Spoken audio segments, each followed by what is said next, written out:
Will you be ready then to meet the ransom throng? Get ready for that day. It won't be very long. Be seated, please.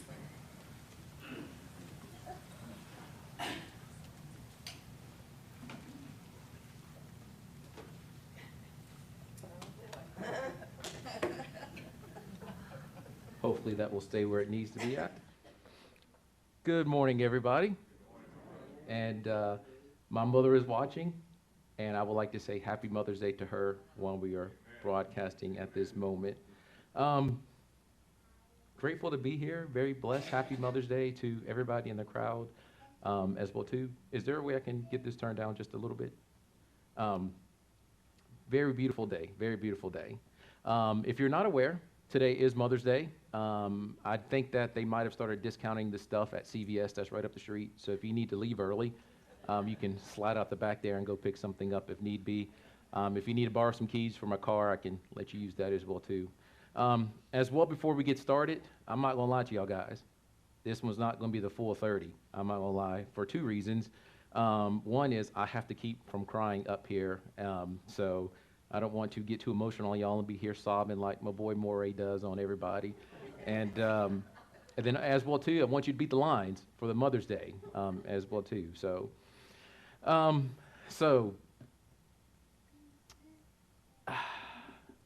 there's four of us. There's actually five. I have an older sister. Her name is Marilyn. She was born sometime around August 14th, 13th, or somewhere around there. And I knew at that time, I just had a gut feeling, although I wasn't here just yet. My mom's like, I need to have a son. And she's like, I need to have this boy. So the next time we're going to try, we're going to have a little boy. So in September, a little boy showed up, which was me. And she was very happy. And she just felt incomplete. She's like, I want to have another boy that is the exact replica of the one that she currently had. So then later, she had another child. Thought she was only having one. Technology was not as advanced at that point in time. And come to find out she was actually having two. So I had two twin sisters. One was born on the 7th of November and one was born the 8th of November. So after the first one shows up, she's like, is it a boy? It's like, no, it's not a boy. She's like, maybe I'll get another crack at it. And then 7 minutes later, she's like, you're having another baby. And she's like, oh, I am. Is it a boy? And it was not a boy. It was my other twin sister. So I did eventually end up having a brother. God was not ready for him to be yet, so one day I will see him in heaven when that time does come. But at least she got one. One of four isn't a bad number. So I'm hoping that my sisters that are watching this as well too understand that I do love them, but sometimes better is better. Sometimes better is better. John 16:21 says, a woman, when she is in labor, when she is in labor, has sorrow because her hour has come. But as soon as she has given birth to the child, she no longer remembers the anguish for the joy that a human being brings to the world. My mom is a huge cornerstone in my life. She really, really is. I am not from Charlotte. I am actually from a little place called Harlow, North Carolina. That is where the Carters are from. We were there before everybody else. We were there for the base. We were there before the Walmart was there. It was a very, very small place. So for me to be 5 hours away, it's a big deal. And she's finally come to visit me. She's been telling me for years. She's been saying for years, I'm going to make that trip. I'm going to make that trip. I'm going to make that trip. I'm going to make that trip. And this last time she came up, it took her every bit of 6.5 hours, but she made that trip. And to see the joy on her face that she made that trip, because she says to me, well, now I know where you live at, and I know how to get to you now. So, and just so Andy, Rob, and David, and Mike, and Mark knows as well too, we'll be moving within the next 6 months. So that way I can relocate somewhere else. All those guys, they get the joke for that. The one thing about my mother was, when we were growing up, she was always working. Day in and day out, she worked 3 to 4 jobs while we were growing up, and I just did not understand why. My mother wanted the best for us. She really, really did. And I said to myself, I said, you know what, one day I'm going to have a wife, And I said, I don't want my wife to have to work as hard as she does. I want her to have everything that she needs, and she can spend time with the kids. And that's the one thing I remember about my mom. My mom never quit. She never gave up. She never gave in. She was always putting others before herself. One of my earliest memories I have of my mom, um, I was very, very small. I don't recall the age, but I know I wasn't feeling good. I wasn't feeling good at all. And my mom, she did everything she could to try to get me to feel better. The last thing she wanted to do was to take me to the doctor's office because that means that's taking away from her being able to help us out with other things. But eventually, I had to end up going to the doctor's office. And I remember the one time I was there, was having a stomach issue, and they gave me some pink stuff to drink. I don't know what it was or where it came from or who in the world thought that bubble gum tasted that way, but I'm going to tell you, I'm happy that they did not. I don't know if that's still around or not. They got some doctors in here. That is about the worst tasting thing I've ever had in my life. So I'm sitting here with this bottle of stuff, and I'm trying to drink it. And my mom, I can just remember her, she's patting me on my back, saying, it's okay, just drink it, just drink it, just drink it. And I was like, Mom, I can't. This is like horrible. And she's like, just drink it so you'll feel better. So what should have taken 10 minutes took 2 hours, but it was finally consumed. So come to find out, I was having some type of a digestion issue. So we got home, we got that situated. And probably within a week or so, had to end up going back to the hospital again. This time here, they had to give me an injection. Maybe y'all can help me out with that, where they have to run something in your circulatory system where they can see like it lights up and everything like that. And we're sitting there, and my mom's like, it's okay, it's okay, it's okay. Just let them take care of you. So the doctor explained it to me. He says, well, have you ever seen yourself glow in the dark? And I said, no, I've never seen that before. And he says, so what do I need to do? He says, well, I'm going to stick you with this needle. Well, even at the tender age of 37, needles are still not a good go for me at all. So they convinced me to get stuck in the hand with this stuff. So I got stuck in the hand, and they lit my system, and I got to see it was pretty cool. So come to find out, I had a little tear in the top of my heart, is what it was. So my mom was telling me, it's going to be okay, it's going to be okay, it's going to be okay. Through everything that we went through for those couple visits and many more after that, knowing now as an adult, I knew things were not going to be okay. But to see my mom weather that storm as she did, to comfort me and to keep me well and to keep me going and to keep me motivated. Dads, I love you all as well too. That is something that a mother can only do. There's one of four of us, and I just know that anytime we had an issue, my mother was there to comfort us. And I know that we didn't have much at all growing up. And I sat here, and we were at, I think it was Kmart, and I was going through all these things, all these issues with my medical problems, and there was a teddy bear that I wanted. As some of y'all saw him already. This is my best buddy here. We were in the store, and I told my mom, I said, Mom, I want this. And she's like, well, we really don't have it to get it. And I was like, Mom, but I want this. This is going to help me out so much with getting through life. Not in those words exactly, because I'm only like a kid, but, you know. So, but I'm telling her this. And I remember seeing my mom open up that purse. And back then, we had that color money stuff for, you know, you bought your food stuff with. And she pulled out the green stuff, which I knew the green stuff meant I was getting it. So I was happy for that. But she bought Mr. Worky for me. That's his name. And we've been together for many, many years. Now, you cannot talk to Mr. Worky because he knows a lot of secrets that y'all should not know. So y'all cannot talk to him at all because then he's going to spill all the beans on me. But she comforted me.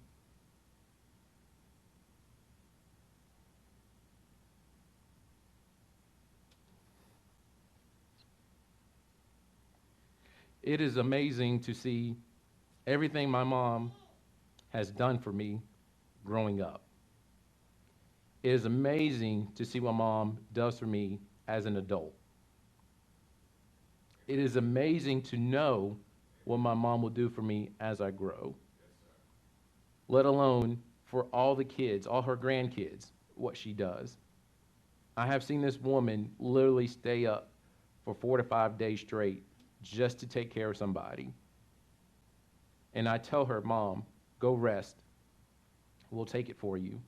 And she says, no, I got it. You go lay down. Psalms 121 says, I will lift up your eyes to the hills, from where comes my help. But my help comes from the Lord, which made heaven and earth. I will not allow your foot to be moved. He who keeps you will not slumber. Behold, he who keeps Israel shall keep neither slumber nor sleep. The Lord is your keeper. The Lord is your shade. At your right hand, the sun shall not strike you by day, and the moon by night. The Lord shall preserve you from all evil, and shall preserve your soul. And the Lord shall preserve you going out and you're coming in from this time forth, forever and ever. My mom's faith is one I have never seen, one I have never come across. She knows that no matter how bad things get, God will carry and God will get her. And I know she works diligently day in and day out to achieve that. I really do believe that. So that was the easy one. Now I got to get to my other mom. And I got actually a picture of both of them here, and I'll go ahead and show that to y'all.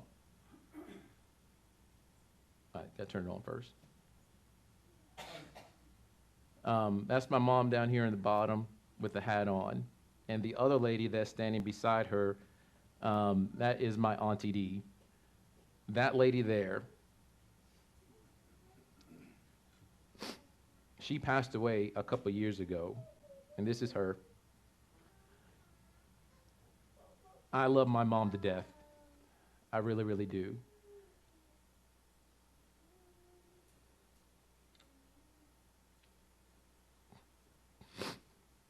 But this lady here is the reason why I am who I am for. When we talk about mothers, a lot of people think that you have to give birth to that person to be a mother. And that is nowhere near the case of that. This lady here, Auntie D, also known as Marjorie, she was that one level more than what my mom could do for me. So at the tender age of 15 and a half, I have life figured out, and I know that I don't need to live under the reins of my other my mom anymore. So I tell her, I said, I'm moving out. I'm done. I got it all. I know how to handle everything. And she says, well, where are you going to go to? I said, I'm going to go stay with Auntie D, is who I'm going to go stay with. I told her that. And she's like, okay. Are you going to go ahead and go? So I got into my 1993 Nissan Altima and drove up the half block, knocked on the door, and Auntie D's like, hey, how you doing? I said, I'm doing good. I said, she's like, what's going on? I said, I'm moving out. I'm coming to live with you now. And she's like, okay, well, welcome, welcome, welcome. So at her house, I had a room to myself as well, too. I had my own room because she's my godmother again, like I said. So she's like, yeah, go ahead and go to your room, get settled in. I'll have dinner here in a second, everything. And I said, okay, this will be easy. So I got in. She's like, go ahead and go to bed wherever you want to. We got you all taken care of. So I get relaxed. I get laid up. And if you didn't notice on that picture, she has a police uniform on. So if you don't know about law enforcement too well, their day starts very, very early, which I did not know that my day also started very, very early. So she gets up, and it's about 4:30 in the morning, and she walks over to me, and she's like, hey, I got a list of things you need to do while you're here. It's not a big deal. Just take care of it. Here's a couple things here. The rest of it is on the refrigerator. I said, okay, no big deal. So me and Mr. Worky, we get cuddled back up, laid underneath the blanket, and she walks out. She walks back in. And she's like, are you not getting up? I said, well, no, it's 4:30 in the morning. What's the point of getting up at 4:30 in the morning? It's not a big deal. And she's like, oh, I forgot to tell you, you're getting out of the bed to do this now. And I was like, well, why? And she's like, because you moved out. You're an adult now. You know everything, so you have to get up and go do it. So I get up, I do the little 3 things on the list, and I don't know, she might have been back with the Old Testament where they had scrolls of stuff. And I was like, what is this? So I'm working hard on this list, getting it done. She comes home for lunch, and she's on my case. She's yelling at me and everything like that. And I was like, what's going on? She's like, this is that landlord-tenant agreement that we're talking about here. Not a clue of what's going on. And she's just getting on me. She's getting on me. And then the one thing that boys don't like doing is taking a bath. So she's like, you need to go take a shower. So I go in the bathroom, take a shower, and I'm getting ready to get into the water. And she knocks on the door. She's like, hey, I went through your wallet for you to pay for the hot water, and I didn't see any money in your wallet. So she's like, so you can only use cold water. And I was like, what are you talking about? She's like, yeah, by the way, you got like 5 seconds before I turn the hot water off. So I was like, what is this that's going on? What is this going on? So yet, at the tender age of 15 and a half, I knew everything. So I have my comforter and the one that made me better than what I was. Through all that is going on, and both levels of that, my parents, my mothers, they showed me comfort, and they showed me love. John 14:19 says, in a little while longer, the world will see me no more, but you will see me because I live in you. And that day you will know I am the Father, you are in me, and I in you. And who has my commandments in their heart will keep them, and he is loved. And he who loves me will be loved by the Father, and manifest myself to him. Even though I had 2 mothers, God still guided both of them in the way that I should have been raised. We see here in Ephesians 6, it specifically talks about that you should raise your children in the way so they will grow of the faith. It does take more than a mother to do that. It takes more than a father to be able to do that. It takes everybody to be able to do that. Because I know for sure that when I met my aunt that day I moved out, she was smiling. And when I came back home, the first comment my mom said to me, you're back already. And I never said anything to her. So there was cahoots there somewhere. But between it all, they comfort me. Now, I remember this teddy bear that I got, and I have a closet full of clothes that she got for me. No matter what happened, and no matter what was going on, they always comfort me. And I never saw the stress on their face for how bad things were. And now as being as an adult and understanding what things are at the tender age of 37, a lot better than what I did at age of 16, mothers, all of y'all, you are all a dime a dozen. And I say that because y'all do so much for your household that is unseen, so much for your household that is seen, so many things within the church, and we are grateful for that. And I urge all of y'all to work together to make us, men of the church, better for the church. Because God created Eve for a reason. Adam needed that helper, and you are that helper. And know that to be a mother, you don't have to physically give birth to them. You can be a mother beyond just that. So as we get ready to close, I'm going to read a quick passage here. I'm going to read Psalms 31. It'll give you some time to turn to there. We're going to read Psalms 31. Proverbs 31. Proverbs 31. And I know in Proverbs 31 it says wife. But what I want you to do is substitute that word wife for mother. Because as I was reading this, I could see the same thing as a mother's love would do for us as we're growing up. But before I read this, if there's anything that the church here can do for you, where there's prayer, where it's your loss of faith, We're here for you. We can uplift you. We can bring you closer to where you need to be at. If you've not put on the Word of God yet, don't wait for it to be too late, because tomorrow is not promised to us. Walking out this church is not promised to us. Amen. Put on God while you have the opportunity. Proverbs 31, and we'll read that, and afterwards we'll stand and have our closing song, our song of invitation. Proverbs 31:10. Who can find a virtuous wife? For her worth is far above rubies. Her heart of her husband safely trusts her. He will not have any lack of gain.